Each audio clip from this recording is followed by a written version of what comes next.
todos, e todos sejam bem-vindos mais uma vez à nossa casa. Que a paz de Jesus possa permanecer conosco, hoje, agora e sempre. E antes que a gente dê início à nossa exposição, convido a todos para que a gente possa fazer uma prece juntos e que nós possamos elevar os nossos pensamentos nesse instante até Deus, nosso Pai, e a Jesus, o nosso Mestre.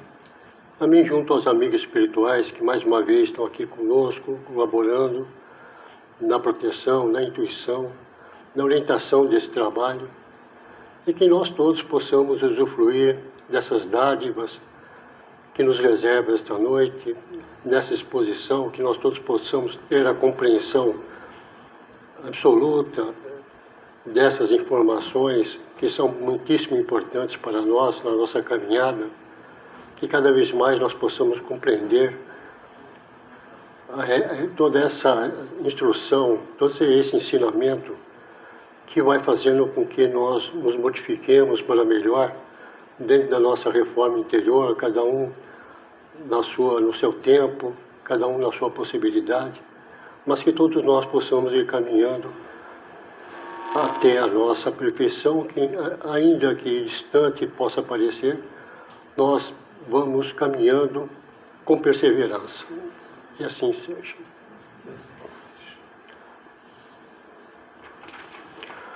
Bom, o tema de hoje que eu escolhi foi: não vim trazer a paz, mas a divisão. Né? Muito bem. Isso foi dito, foi registrado, né, melhor dizendo, por Mateus, no capítulo 10, versículos 34 a 36, né? Quem disse isso foi Jesus, né? Às vezes a gente lê uma frase dessa e fala, mas Jesus falou isso, né? Mas quando ele fala, algumas traduções, aliás, fazem, não vim trazer a paz, mas a espada, né? E quando ele fala isso, a impressão que fica é de guerra, é de sangue, né? Porque a espada só pode trazer isso, né? Mas a guerra que Jesus se referia, na sua essência, é a guerra do bem contra o mal, né? E também essa guerra que nós empreendemos interiormente, do homem novo, combatendo o homem velho, que nós ainda temos essa resistência em não abandonar, né? Então precisa haver essa transformação da gente abandonar esse homem cheio de vícios e defeitos para um homem novo, né? Que vai cultivar mais virtudes e combater esses defeitos e esses vícios, né? Logicamente que isso é uma coisa demorada, né? Isso só vai se dar de uma forma satisfatória no decorrer das reencarnações, né? Das múltiplas encarnações que a gente tem aqui, né? E esse é o tipo de trecho do Evangelho, alguns deles, que a gente vê, além de nós não acreditar que Jesus tenha dito isso, a gente não compreende o seu significado, né? E por que acontece isso? Porque a gente não tem assim, o contexto daquele povo que vivia naquela época, né? Qual era o pensamento, quais eram aquelas crenças, superstições e uma série de coisas que a gente tem que entender, né? Inclusive com relação às parábolas, né? Jesus falava por parábolas porque ele não podia falar de outro jeito, ele tinha que inventar ou dizer aquelas histórias que eram o dia a dia deles, né? Então aquilo eles compreenderiam melhor, não é isso? Então, tanto que isso causa uma confusão, que Kardec se preocupou e colocou na introdução do Evangelho segundo o Espiritismo algumas explicações, explicando o que era, quem eram os fariseus, quem eram os escribas, quem eram os sacerdotes, quem eram os saduceus, né? O que eles faziam, o que eles pensavam, porque Jesus foi muito duro com algum deles, né? Então tudo isso a gente teria que entender aquela época para a gente ter uma melhor compreensão desses textos, né? Mas a gente vai, com o tempo, vai pegando isso, né? Vai compreendendo melhor. Então nós temos aqui a frase que Jesus disse aqui nesse versículo, né, do capítulo 10 de Mateus, do versículo 34 a 36, que ele falou: não penseis que eu tenha vindo trazer paz à terra. Não vim trazer a paz, mas a espada. Porquanto vim separar de seu pai o filho, de sua mãe a filha, de sua sogra a nora, e o homem terá por inimigos os de sua própria casa, né? Então a gente lê isso aí e a gente, infelizmente, acaba fazendo uma comparação com os dias de hoje, né? Infelizmente, a gente ainda vive isso, né? Não no campo religioso, mas no político, infelizmente, é uma coisa muito presente, né? Muitas famílias brigam, até se separam por discussões políticas, né? Por não entender a opinião do outro, por não aceitar, e a gente, então, no nosso egoísmo, vai querendo fazer prevalecer a nossa verdade acima de tudo, né? E não é por aí, né? A gente tem que respeitar a opinião do outro, tentar compreender e fazer com que ele também compreenda a nossa, não é isso? Então, quando a gente lê isso, fala assim, mas será que foi Jesus mesmo que falou isso, né? Jesus, que era assim, um símbolo de doçura, de bondade, né? Como é que ele poderia falar uma coisa dessa, né? Logo ele, que cansou de pregar o amor ao próximo, o perdão aos inimigos, né? Falar uma coisa dessa realmente choca as pessoas, né? As pessoas falam, não, acho que não foi ele que disse isso, né? Mas foi ele mesmo, né? Porque o que ele está falando aqui está ali em contradição com a missão dele. Ele que foi encarregado por Deus de implantar a lei de amor entre nós, né? Então, fica uma coisa meio estranha, né? E foi ele mesmo. Embora haja aí alguns exageros em razão de traduções mal feitas, de adulterações, né, ao sabor dos interesses dos poderosos, né? Então, mas na sua essência é isso mesmo, né? E a gente lembra daquele trecho também, que ele também falou uma coisa, o pessoal estranhou. Quando ele estava reunido com o pessoal dentro de uma casa, uma certa pessoa, e a mãe dele e os irmãos vieram procurá-lo, né? E alguém falou assim, mestre, sua mãe e seus irmãos estão aí fora, né? Querem vê-lo. Aí ele aproveitou e falou, quem é minha mãe e quem são meus irmãos, né? A minha mãe e meus irmãos são todos aqueles que fazem a vontade de meu pai, né? Então o que ele quis mostrar aqui, que a família, o que importava era a família universal, a família espiritual, né? A família carnal é importante? Claro que é, né? Mas ela é circunscrita a uma encarnação, né? Nós todos, hoje, nós vamos falar de família, a gente não, logicamente tem, vai achar ruim se você falar mal da minha família e vai por aí, né? Mas, se a gente for pensar, quantas famílias nós já tivemos? Quantos pais, quantas mães, né? Quantos irmãos, né? A gente não sabe, né? Mas em cada encarnação mudam os atores, né? Às vezes as posições são diferentes, né? Alguns voltam conosco, outros não. Mas é sempre uma nova jornada, uma nova história, né? Então ele quis dizer que a família que interessava era a família universal, que nós todos somos irmãos, com um pai, só um pai que é Deus, né?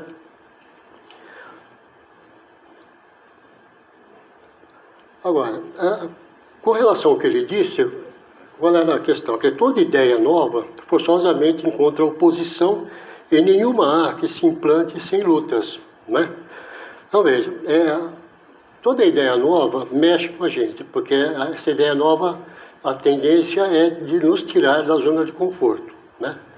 E às vezes nós não quer sair da zona de conforto. Está bom daquele jeito, mesmo que eu esteja em sofrimento, que aquilo ainda me incomode um pouco, mas a mudança, para mim, ela é difícil, né? Para todos nós, né? Então, veja, a gente é assim, né? Isso me faz lembrar uma historieta que é contada de uma pessoa que chegou no local e tinha um cachorro deitado em cima de uma tábua e chorando. Aí eu falei, mas por que o cachorro está chorando? Ele está deitado em cima de um prego. Mas por que ele não sai de lá? Porque não dói o suficiente, o rapaz falou, né? Então nós somos assim.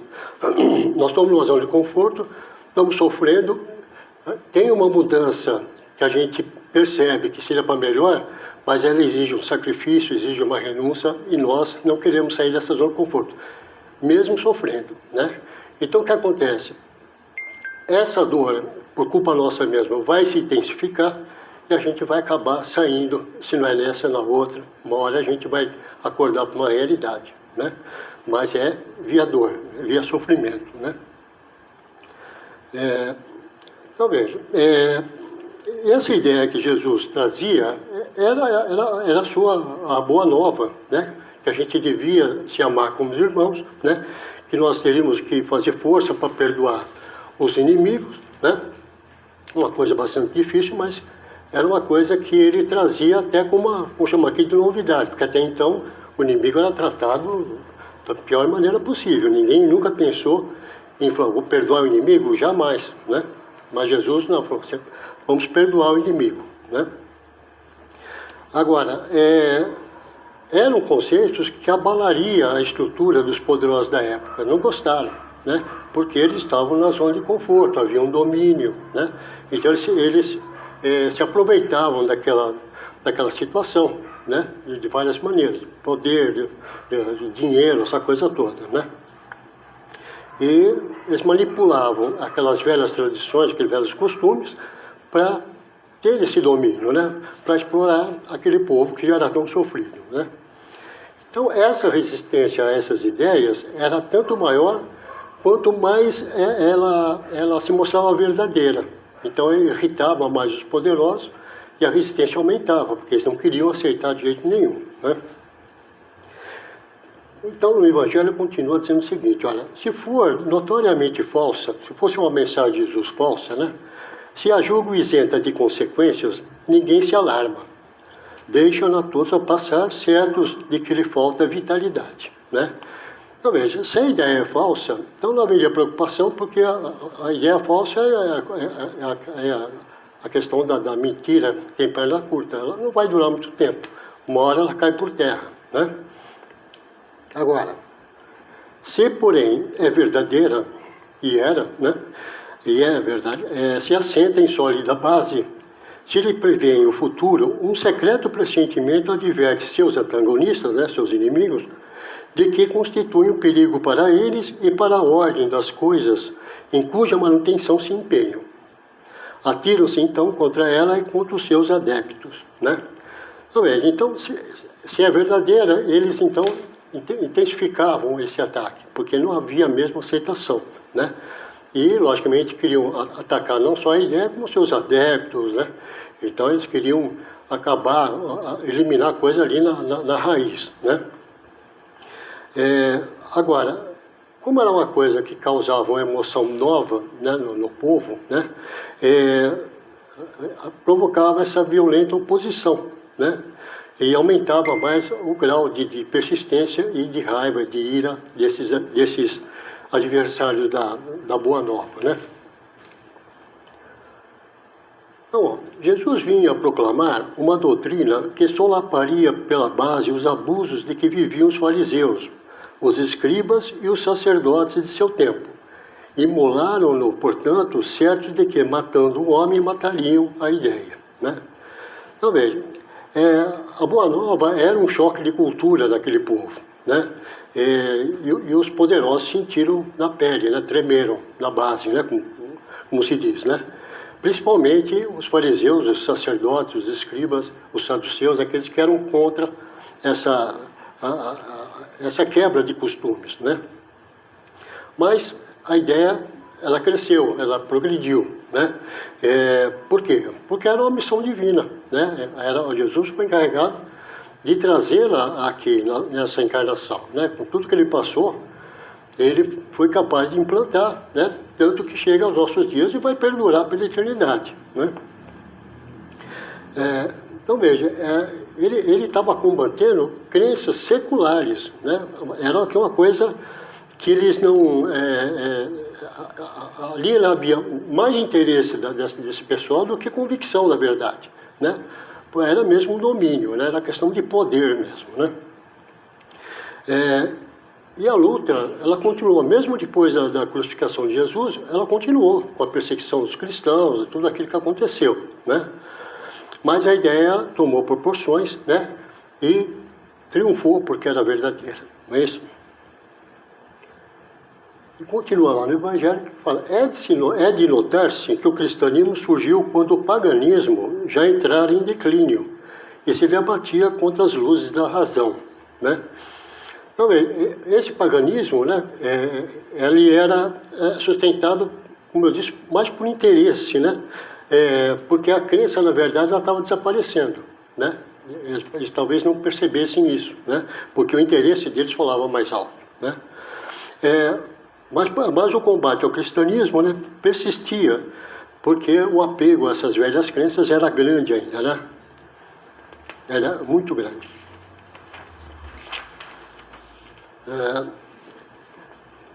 E, logicamente, não cediam às evidências, né? Eles não queriam enxergar a verdade, né? E como não tinham argumento contra a Boa Nova, né, isso acabava irritando eles mais ainda, né? Continuando lá no Evangelho, continua lá, Sócrates também não ensinaram uma doutrina até certo ponto análoga do Cristo, uma doutrina semelhante à do Cristo, porque não prevaleceu naquela época a sua doutrina no seio de um dos povos mais inteligentes da Terra, né, ou seja, os gregos, né, na época, que ainda não chegara o tempo. Ele semeou numa terra não lavrada. O paganismo ainda não se achava gasto, né? Então, bem, Sócrates, eu coloquei a figura dele com o Platão, que era o discípulo, os dois foram responsáveis por trazer essas ideias, né? E eles viveram mais ou menos 470 anos antes de Cristo, né? Então, eles são, então, considerados precursores da ideia cristã, né? Então, por que não vingou? Porque não era tempo, não era, como diz aqui, o solo lavrado, né? Não tinha condições de semear ainda, como foi feito lá em Jerusalém, naquela região toda, né? Ali sim encontrou campo para aquilo, apesar de todas as dificuldades, né? Então, veja, na época o paganismo ainda tinha amplo domínio sobre as pessoas, né? Então era difícil convencer, tanto que Sócrates, né, foi obrigado a tomar um veneno, porque ele foi condenado, né? Então você vê como é que a coisa, a que ponto chegou, né? Continuando lá no Evangelho, fala, infelizmente, os adeptos da nova doutrina não se entenderam quanto à interpretação das palavras do Mestre, veladas, as mais das vezes, pela alegoria e pelas figuras de linguagem, né? Então, como Jesus falava, por alegoria, por parábolas, né? A interpretação era difícil para uns, era mais fácil para outros, mas para outros eram mais difíceis, né? Então, cada um foi interpretando à sua maneira tudo isso, né? E Jesus usou as parábolas para passar essa mensagem dele, né? Mas o orgulho e a vaidade, né, fez com que eles enxergassem a verdade de várias maneiras, né? A verdade de cada um, bem entendido, né? E acabaram criando várias seitas, né? Então a gente vê hoje no mundo milhares de tipos de religião, né? Infelizmente cada um, em sua maioria, dizendo que a verdade está com ele, que aquele é o Deus verdadeiro, né? Então veja, acabaram desprezando na simplicidade de Jesus, né, a base do cristianismo, que era a caridade, a fraternidade e o amor ao próximo. Eles desprezaram isso, né? E, infelizmente, a coisa cresceu de tal maneira, né, que muita coisa foi modificada, né? Houve a perseguição aos cristãos, né? Depois começaram a atacar entre si, guerras de nações por causas religiosas, guerras santas, né? Depois veio a grande noite da Inquisição, com toda aquela barbaridade que aconteceu em todos aqueles anos, alguns séculos, né? A ignorância ali era muito grande ainda, né? E levavam naquela época a fogueira aqueles que pensavam diferentes, né? Então não havia compreensão, não havia nada, não havia tolerância para isso, né? E continuando lá, ele fala que cabe a culpa à doutrina do Cristo? Não, de certo que ela formalmente condena toda a violência, lógico, né? Disse ele algumas vezes a seus discípulos, ide, matai, massacrai, queimai os que não crerem como vós? Nunca ele falou isso, muito pelo contrário. Não, o que ao contrário lhes disse foi, todos os homens são irmãos, e Deus é soberanamente misericordioso. Amai o vosso próximo, amai vossos inimigos, fazei o bem aos que vos persigam. Né? Essa foi sempre a tônica do Cristo. Né? Logicamente que a gente pode até compreender isso, mas a sua prática ainda para nós é bastante difícil. Né? Então veja, logicamente que Jesus nunca propagou a violência, muito pelo contrário, né? Ele sempre pregou o amor ao próximo, o amor ao inimigo, o perdão aos inimigos, né? Por quê? Porque nós todos somos irmãos, né? E nós estamos sob a batuta de um Pai misericordioso e bondoso, acima de tudo, né? Continua lá, né? Disse-lhes outro sim, quem matar com a espada, pela espada perecerá. A responsabilidade, portanto, não pertence à doutrina de Jesus, mas aos que interpretaram falsamente e a transformaram em instrumento próprio a lhes satisfazer as paixões. Pertence aos que desprezaram essas palavras. Meu reino não é deste mundo. Né? Então, ele deixou claro aí que nós todos somos responsáveis pelos nossos atos. Não tem mais, ninguém é responsável, nós somos responsáveis pelos próprios atos, né? E que eles têm consequências. Né? Então nós temos que arcar com isso e não tem como colocar a culpa no outro. Essa culpa é nossa mesmo. Né? E outra, infelizmente a gente acaba, por um comodismo, né, interpretando essas palavras à nossa conveniência. Né? Então a gente vai dando aquele jeitinho, né, para que a coisa se acomode na nossa conveniência. Né? Então a gente vai distorcendo as coisas porque vai satisfazendo a nossa paixão. Né? O que é um erro muito grande. Né? E a questão de meu reino nesse mundo, o pessoal não entendeu e desprezou o que ele falava. Né? Ele dizia que o reino dele seria em outro local. Né? Ou seja, até seria nesse mundo, mas numa terra renovada. Né? E nós sabemos que é aqui mesmo, né? Que o nosso planeta ainda é de provas e expiações, mas em breve, né? Nós estamos aí nessa transição, em breve nós estaremos num mundo em regeneração. Né? E mais para frente num mundo feliz, um mundo mais onde o mal não vai prevalecer. Né? Logicamente tudo isso leva tempo. Né? E o mundo é feito de gente como nós. Né? Nós é que temos que mudar para que o nosso planeta seja promovido. Né? Continuando, ele fala lá, em sua profunda sabedoria, ele tinha a previdência do que aconteceria. Ele sabia de tudo, evidentemente. Mas essas coisas eram inevitáveis, porque inerentes à inferioridade da natureza humana, que não podia transformar-se repentinamente. Cumpria que o cristianismo passasse por esta longa e cruel prova de 18 séculos para mostrar toda a sua força, visto que, malgrado a todo o mal cometido em seu nome, ele saiu dela puro. Né? Então Jesus sabia de tudo isso, ele sabia que ia acontecer tudo isso, ele previu. Né? Tanto que ele começa dizendo que ele não veio trazer a paz, e sim a divisão. Ele sabia que tudo aquilo lá iria custar para que o povo entendesse. Ia levar muito tempo, como ele diz aqui, 18 séculos. E nós ainda aqui estamos capengando. Nós progredimos bastante, mas ainda estamos aqui tropeçando. Né? Então veja, apesar de todo o mal que fizeram em nome dele, né, as guerras que fizeram em nome dele, essa coisa toda, Jesus saiu imaculado de tudo isso. Ele saiu ileso. Né? Por quê? Primeiro que é um espírito puro, para começar a conversa. O seu ensinamento é a verdade. Né? Abaixo de Deus é a verdade pura que ele veio nos trazer. Né? Ele sabia que a gente ia levar muito tempo, e ainda estamos levando, para assimilar tudo isso. Né? E até hoje a gente sofre com a interpretação das várias igrejas. Né? Logicamente nós respeitamos todas as denominações, mas infelizmente algumas pensam diferentemente. Né? Não tem uma simplicidade como tem a doutrina espírita, né? Que tem o seu foco na melhoria do homem. Né? Essa é a essência da coisa. Né? Não precisamos de mais nada. Né? Não precisamos de sacerdote, de templos suntuosos, nada disso. Né?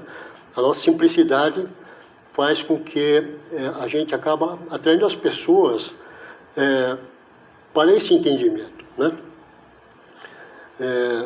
Então, veja, e a gente sempre foi alertado, né? Se a gente tivesse entendido melhor o cristianismo, né, muita coisa, né, não só entendido, como praticado também, muita coisa não teria acontecido. A gente teria evitado muitas desgraças, muito sofrimento, né?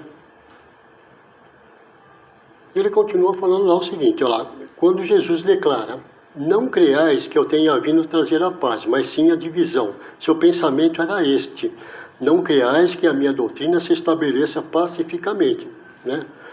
Ela trará lutas sangrentas, tendo por pretexto o meu nome, porque os homens não me terão compreendido e não me terão querido compreender. Então, tudo isso ele sabia, que ele, a coisa ia ser sangrenta, né? E que eles iam falar em nome de Jesus, né? Como falaram, abusaram disso, né? Então, ele sabia das dificuldades que nós enfrentaríamos, né? Então, quando ele fala que dentro de casa, que ele ia separar o pai do filho, a mãe da filha, né? Aquela coisa toda, era justamente por isso. Porque dentro de uma casa, alguém iria crer em Jesus e outros não. Então, haveria o desentendimento, né? Então, membros de uma mesma família iriam se desentender por opiniões diferentes, né? E foi o que aconteceu bastante, né? Mas, de tudo isso, a verdade saiu triunfante, né? Então, veja, nesse momento é que ele vem e promete o Consolador, né? Que ele mandaria um Consolador, que iria complementar o que ele havia dito, né? E muito mais, porque logicamente, naquela época, ele não pôde dizer tudo, né? O pouco que ele falou, ele teve que ainda usar de historietas, de parábolas, né? De histórias que eram o dia a dia daquele povo, para que eles pudessem compreender um pouco, né? E nós acreditamos que o Consolador Prometido é o Espiritismo, que vem reviver o cristianismo, né? Vem restabelecer todas aquelas coisas, né? E completar o ensinamento do Cristo, né?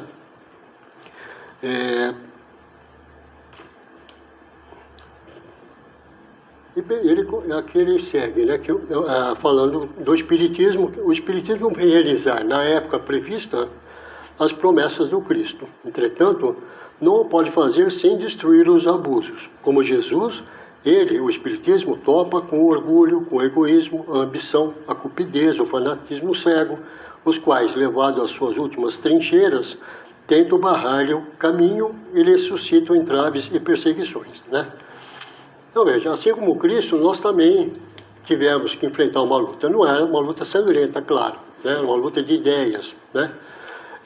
Aquele tempo da luta sangrenta passou. Apesar de toda a violência que ainda existe no mundo, a gente melhorou bastante, né? A luta agora é de ordem moral, né? Então, é o combate às nossas imperfeições, aos nossos vícios, né?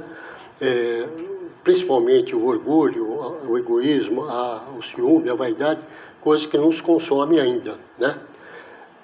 Olha, essa luta não vai durar vários séculos, né? Talvez dure anos, quantos anos a gente também não sabe, né?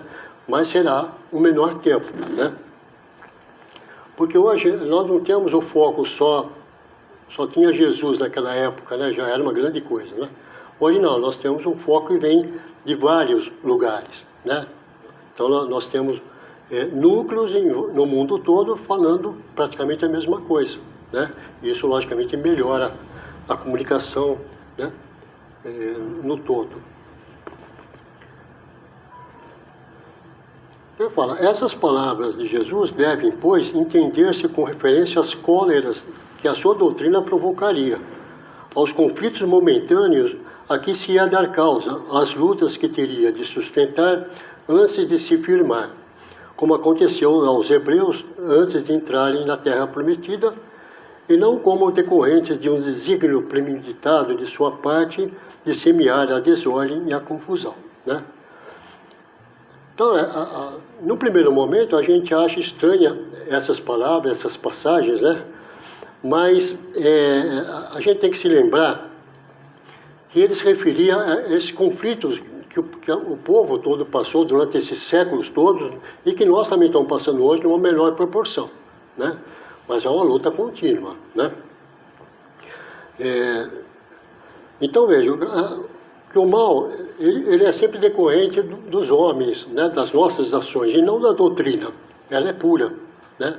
Então, às vezes, a gente tem uma religião, mas a gente não tem a consciência religiosa. A gente não está integrado na essência da religião, né? A gente ainda fica à margem, né? Então, a gente não ouve o que a doutrina está nos pedindo, o que a religião está nos pedindo, e a gente continua naquele mesmo passo, né? Então, veja, então, nós temos que agradecer pelo fato de ter uma orientação maior, né? Já ter uma luz na qual a gente pode seguir, né? Que é a luz que Deus nos oferta, né? Nos oferece, né? Esse caminho, né? Então, gente, era isso que eu tinha para hoje, né? Sempre fica aqui um alerta sempre, né? Uma lição de que a gente deve, né, buscar essa transformação interior nossa, né? Nós temos que fazer esse esforço para essa mudança, né? Mas por quê? Estaria eu beneficiando só a mim mesmo? Não. Eu estaria beneficiando a mim e aos que me rodeiam, família, comunidade, né? Pelos exemplos, pela diferença que a gente pode fazer no planeta, né? Então a gente vai acabando influenciando as pessoas de que este é um caminho correto.